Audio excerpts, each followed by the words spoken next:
எப்பவும் நான் வச்ச கூறி தப்பியதில்லை, என்னுடைய சொல்ல யாரும் தட்டியதில்லை.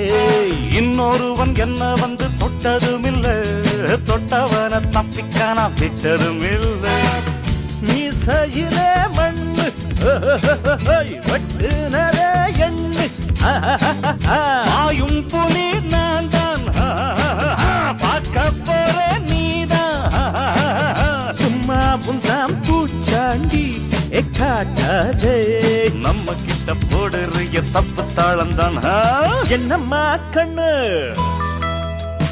சொல்லம்மா கண்ணு, என்னம்மா கண்ணு சௌக்கியம்மா? ஆமம்மா கண்ணு சௌக்கியம்மா. என்னம்மா கண்ணு சௌக்கியமா? ஆமம்மா கண்ணு சௌக்கியம்தான். யானைக்கு சின்ன பூனை போட்டியா, ஒழுங்கி